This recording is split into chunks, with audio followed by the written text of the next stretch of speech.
السلام علیکم ورحمۃ اللہ وبرکاتہ۔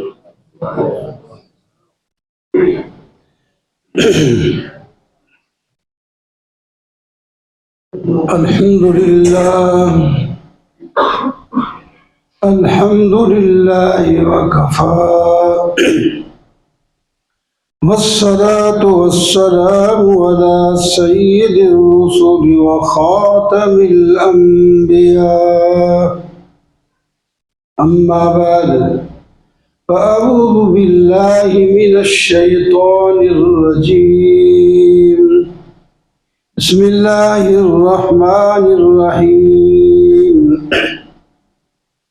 شهر رمضان الذي أنزل فيه القرآن هدى للناس والفرقان، ومن شهد منكم الشهر فليصمه،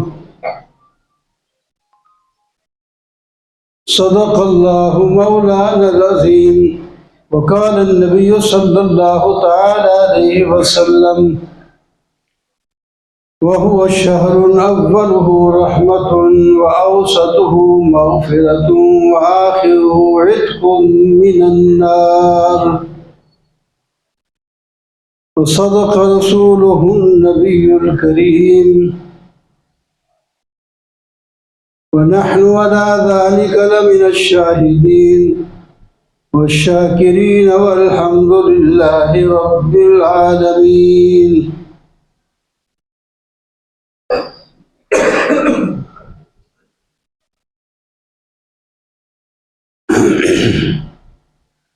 قدم قدم پر برکتیں، نفس نفس پر رحمتیں، جہاں جہاں سے وہ شفیع عاصیاں گزر گئے،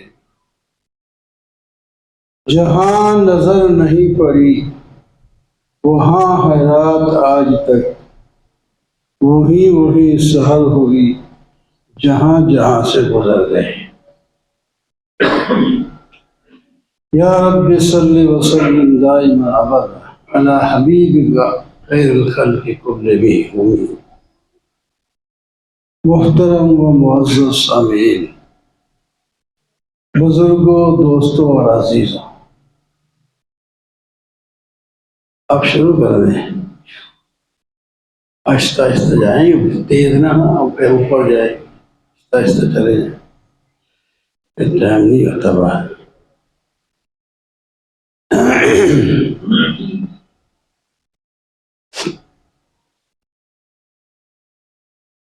محترم معزز سامعین، رمضان المبارک کا مہینہ چل رہا ہے، جس کا آج چھٹا روزہ ہے۔ یہ روزے کا مہینہ بھی ہے، قرآن کا مہینہ بھی ہے۔ روزہ بھی ایک اعلیٰ عبادت ہے، اور قرآن تو ہماری ہدایت کے لیے 24 گھنٹے ہمارے پاس ہے۔ روزہ تو مہمانی کے طور پر سال میں ایک دفعہ آتا ہے، اور قرآن پاک جب سے اترا ہمارے پاس ہے۔ ہم نے اگر اس کے ساتھ اپنا تعلق جوڑا تو یہ قبر میں بھی ہمارے ساتھ جائے گا، معاشر میں بھی ہمارے ساتھ ہوگا، جنت میں بھی ہمارے ساتھ ہوگا۔ یہ باوفا کتاب ہے، اللہ کی صفت ہے، اللہ نے ہمیں عطا کی ہے۔ پریشان والا ہے، اور اسی مہینے میں یہ اترا ہے۔ شہر رمضان الذی انزل فیہ القرآن ھدی للناس وبینات من الھدی والفرقان۔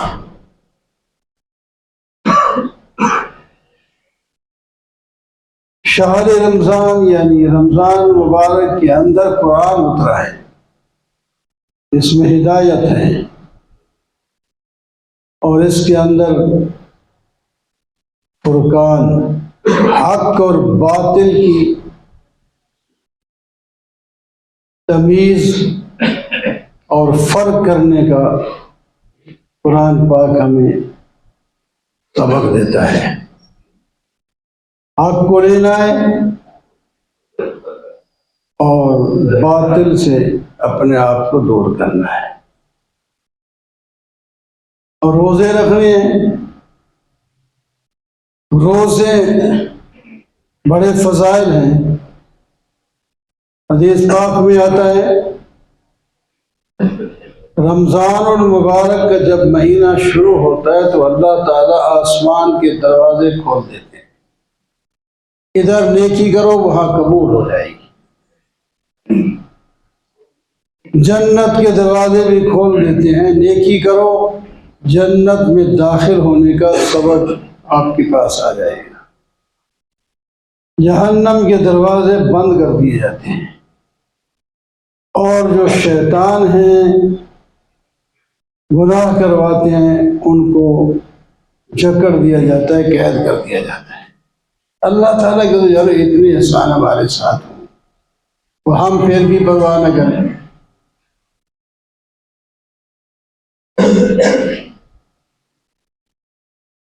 اب رمضان میں بھی ہماری مسجد اس طرح آباد نہیں ہوتی جو اس سے پہلے ہوا کرتی۔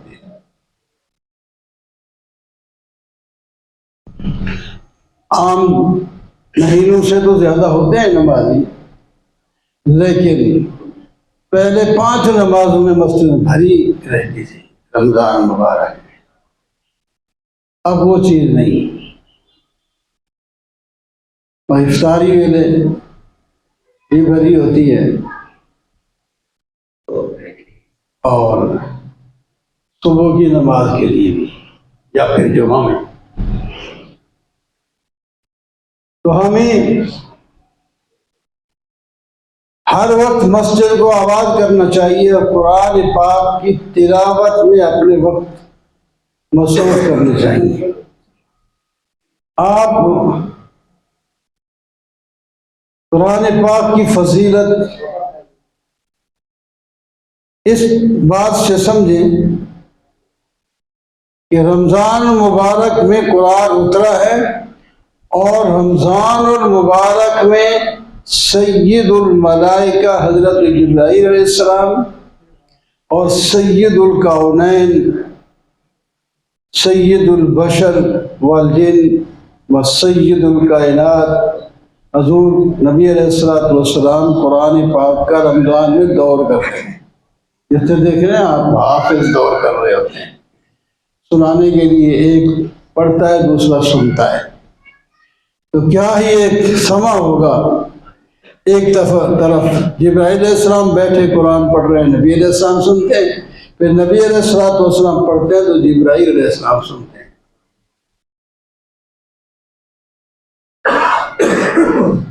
اس واسطے جو حافظ ہیں وہ بھی دور کریں، جو حافظ نہیں ہے پتہ نہیں بچپن میں پڑھ بھی آتا تو پڑھ بھی آتا، اس کو بھی سنانا چاہیے، ایک دوسرے کو سنانا چاہیے، اپنے قرآن کو ٹھیک کریں۔ بابا ہم نے پڑھ لیا ٹھیک ہے جی، اب بچے نہیں ہیں۔ نیکی میں بچے اور بڑے کا کوئی فرق نہیں ہے۔ قرآن کے ساتھ محبت کریں، سن بھائی میرا قرآن، اذان سے پہلے آ جائے اور آ کے قرآن کھول کے بیٹھ جائے۔ یار چلو کسی خاص آدمی کے ساتھ تعلق ہو تو اس کو سنایا کرے، نہیں تو یار آپ تشریف لائیں، میں قرآن پڑھتا ہوں آپ سنیں۔ میں نماز پڑھتا ہوں، جو نماز ہم 5 وقت پڑھتے ہیں، کلمے کے الفاظ بھی ہمیں صحیح نہیں آتے، نماز کے الفاظ بھی نہیں صحیح آتے، تو ایک دوسرے کو نماز سنائیں، ترقی کریں۔ دنیا کی ترقی کے لیے تو آدمی دن رات کوشش کرتا ہے کہ میری ہر چیز بڑھ جائے، لیکن نیکی میں ہم کوشش نہیں کرتے، ہمت نہیں کرتے، پھر کہتے ہیں وہ بس کسی اور کا کام ہے، پھر فخریہ طور پر کہتے ہیں کہ ہم تو دنیا دار ہیں، بھائی دنیا تو سب کی ہے۔ کوئی نیکی کرے اس نے کھانا نہیں کھانا، اس نے کپڑے نہیں پہننے، اس نے شادی نہیں کرنی، اس نے رہنا نہیں، مکان اس کو نہیں چاہیے، تو دنیا داری اور کیا ہے؟ جن کے پاس اربوں ہیں وہ تو یہی چیزیں استعمال کرتے ہیں نا، وہ بھی تو شاید 2 روٹیاں بھی نہ کھاتے ہو، غریب 2 روٹیاں کھا لیتا ہے، وہ ایسے بیماریوں میں مبتلا ہو جاتے ہیں، اور وہ پیسے ہیں لیکن کھا نہیں سکتے. ایسے بھی ہو، سب کی بات نہیں لیکن ایسے بھی بہت سے لوگ ہیں، کھا بھی نہیں سکتے. پڑا ہے مال، اس کو اللہ کے نام پر خرچ بھی نہیں کرنا، اس پر سانپ بن کے بیٹھا رہنا ہے. لیکن جب مرنے کے بعد سوال ہوگا پھر پتہ چلے گا. مال چھوڑ جائے گا، دوسرے لوگ اس کو استعمال کریں گے. سوال اس سے ہوگا کہاں سے کمایا تھا اور کہاں خرچ کیا ہے. حقوق مالی ادا کیے تھے یا نہیں؟ انسانوں کے جو حقوق تمہارے اوپر تھے ان کو ادا کیا تھا کہ نہیں؟ پوچھا جائے گا. لہذا ہمیں قرآن اور رمضان کا بہت احترام کرنا چاہیے اور اپنی زندگی سے اپنی آخرت بنانا چاہیے، اور اسی راہ سے بنے. جو لوگ روزہ نہیں رکھتے، یہ نہیں کہ صرف روزہ نہیں رکھتے ثواب نہیں ہوگا، ایک تو فرض کے تارک ہیں، فرض کو انہوں نے چھوڑا ہے، وہ مجرم ہے. فرض کو چھوڑا ہے مجرم. آپ حکومت کے قانون کے خلاف کر کے دیکھیں. آپ موٹر سائیکل یا گاڑی لے کے جا رہے ہیں، آگے سرخ نشان آ گیا، آگے جائیں تو پھر جرمانہ لگاؤ. حکومت کے احکام کی ہم خلاف ورزی نہیں کر سکتے، تو اللہ کے حکم کی ہم خلاف ورزی کریں اور پرواہ نہیں.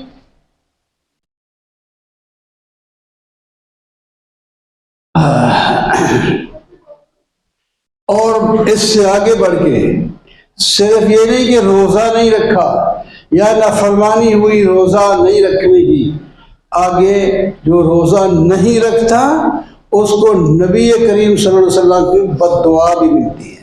اب بتاؤ، جس کو اللہ کا پیغمبر بد دعا دے دے وہ کہاں جائے گا؟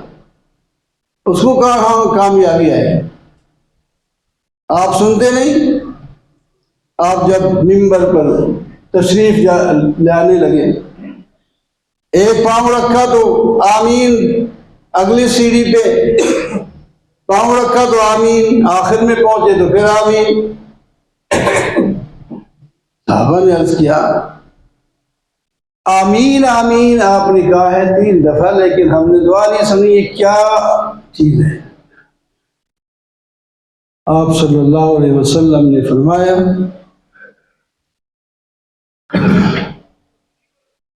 جو آدمی رمضان المبارک کا مہینہ پائے اور پھر اللہ سے بخشش نہ کروا سکیں، جبرائیل علیہ السلام نے اس کے لیے بد دعا کی ہے اللہ کے حکم سے، اور میں نے اس پر آمین کہا ہے. چھوٹی سی بات نہیں، ذرا سوچنے کی بات ہے. جبرائیل اپنی طرف سے کچھ بھی نہیں کہتے. اس واسطے یہودیوں نے کہا ہم قرآن کو اس واسطے نہیں مانتے کہ یہ جبرائیل علیہ السلام لاتے ہیں اور ہمارے پول کھول لیتے ہیں پچھلے، کوئی اور فرشتہ لائے تو مان لیں گے. اللہ تعالیٰ نے فرمایا قل من کان عدوا لجبریل فإنه نزل على قلبك، جو جبرائیل کا دشمن ہے وہ اپنے غصے میں مر جائے، قرآن جبرائیل لائے گا. وہ جبریل اپنی طرف سے کچھ بھی نہیں کرے، ان کا کیا کام ہے؟ ہم اس کو قرآن دیتے ہیں، وہ جا کر نبی علیہ السلام کے دل پہ اتار دیتا ہے. اس کا اور کیا ان سے قصور ہے؟ ایک زبر زیر کا فرق نہیں کرتا. اور بھی کوئی فرشتہ ہوگا تو وہ بھی یہی قرآن لائے گا. تم اس سے کیوں دشمنی کرتے ہو؟ وہ تو محسن ہے تمہارا، تمہارے لیے اللہ کا کلام تمہارے نبی پر پہنچا رہا ہے. اس کے ساتھ دشمنی کا کیا مطلب ہے؟ تم محبت کرو، وہ تو احسان ہے اس کا. اور دوسرے جس کے والدین ہیں اور وہ ان کی خدمت کر کے بھی خدمت نہیں کر سکا، تو میں جبرائیل نے اس کے لیے بد دعا کی کہ وہ ہلاک ہو جائے، میں نے آمین کہا. اس واسطے والدین کو بھی ایک بڑی نعمت سمجھے، یہ چھوٹی نعمت نہیں ہے. نبی علیہ الصلوۃ والسلام نے فرمایا جو آدمی اپنے والدین کے چہرے پر محبت کی نظر ڈالے گا اس کو حج کا ثواب ملے، عمرے کا ثواب ملے. چھوٹی ہی بات ہے، حج عمرے کے لیے آپ کتنے پیسے خرچ کریں. بعض حضرات بہت سے ہمارے اندر یہ ہے وہ خواہش ہے کہ ہم کبھی جا کر بیت اللہ کو دیکھیں، روضہ رسول کو دیکھیں، مسجد حرام میں پہنچیں. زندگی یہاں لگ جاتی ہے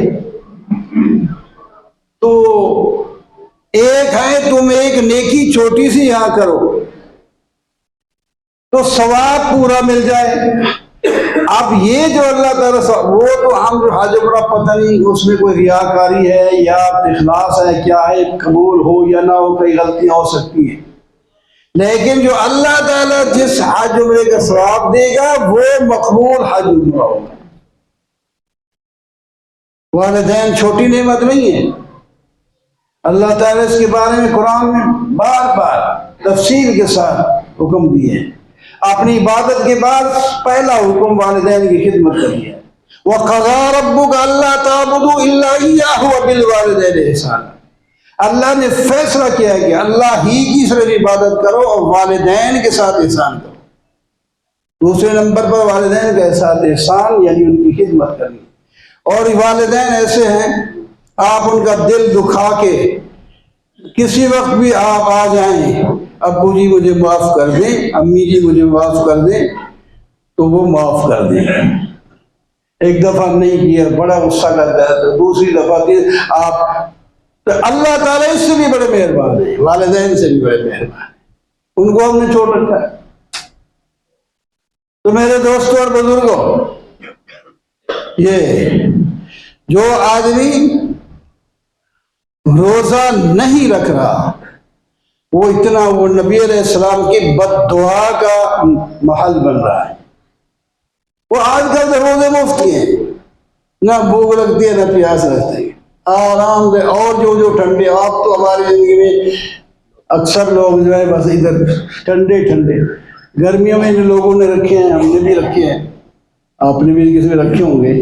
لیکن اب اگر سردیوں کی طرف آ رہا ہے، اب سردی کافی سال چلے گی، سردیوں میں چلے گی، پھر درمیانہ موسم آ جائے گا، پھر گرمی میں آتے آتے اس وقت پتہ نہیں ہم میں سے کوئی ہوگا کہ نہیں ہوگا.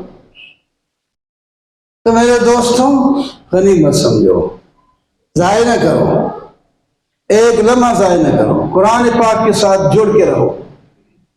اللہ اکبر. تو یہ مہینہ اس کا نبی علیہ الصلوۃ والسلام نے فرمایا پہلا جو عشرہ رحمت ہے، تفصیل پھر اگلے جمعے. رحمت ہے یعنی جو آدمی ان کی مثال سے لوگوں نے سمجھایا ہے حضرات نے، یہ کپڑا ہے، کپڑا یہ صاف ہے، کل تک اس میں کچھ میل بیٹھ جائے گی، تو آپ اسی صاف کپڑے کو جب خالی پانی میں دھوئیں گے تو صاف ہو جائے گا. اگر اس کپڑے پر میل زیادہ جم گئی تو پھر اس کو صابن لگانا پڑے گا. تب اگر اس پر داغ لگ گئے اور پھر آپ کو گرم پانی میں ڈال کر اس کے بعد ڈنڈوں سے مارنا پڑے گا. دھوبی بھی مارتے ہیں، تو پھر ہو گیا صاف تو ہو گیا، نہ ہوا تو کہیں اس کی ٹاکی بناؤ اور فرش صاف کیا جائے. تو فرمایا جو آدمی رمضان کے پہلے عشرے میں پہلے بھی وہ نیکیاں کر رہا تھا اس کی ترقی آج سے اور شروع ہو جائے گی. اللہ کی رحمت ہے اور زیادہ ثواب ملے گا. اور جو گناہ گاروں میں گناہ کے میل اپنے اوپر جما چکا تھا وہ اس مہینے اس پہلے عشرے میں کیا کرے، محنت کریں تو کم از کم اگلے عشرے میں اس کی مغفرت ہو جائے گی. اور اگر اس سے بھی زیادہ گناہ سخت ہو گئے تو اگلا مہینہ اگلا عشرہ بھی محنت کرے تو پھر آخر میں آخری جو عشرہ عتق من النار، کم از کم گردن اس کی جہنم سے تو چھوٹ جائے گی. اتنا بھی بڑا فائدہ ہے، جہنم سے آدمی بچ جائے. تو اس واسطے کوئی نیکی نہ چھوڑو، روزہ رکھو اور تلاوت کرو، مال زکوٰۃ صدقات ادا کرو اسی مہینے میں مدارس کے لیے، اور جو بھی ضروریات جو اشتہار آ رہے ہیں ہسپتالوں کے لیے، غریبوں کے لیے، فلانے کے لیے، لوگ ویسے ہی مانگ رہے ہیں، تو کچھ نہ کچھ دینا چاہیے، دینا چاہیے۔ مال تو آپ کے ہاتھ سے نکل جائے گا، تو اپنے ہاتھ سے کہیں دے جائیں تو فائدہ اٹھاؤ گے۔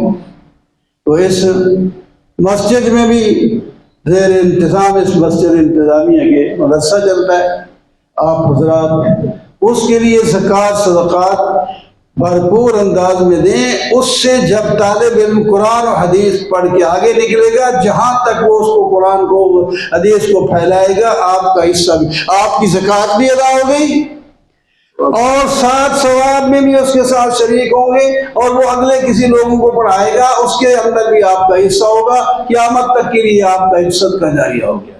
وَأَقُولُ قَوْلِي هَذَا وَالْحَمْدُ لِلَّهِ۔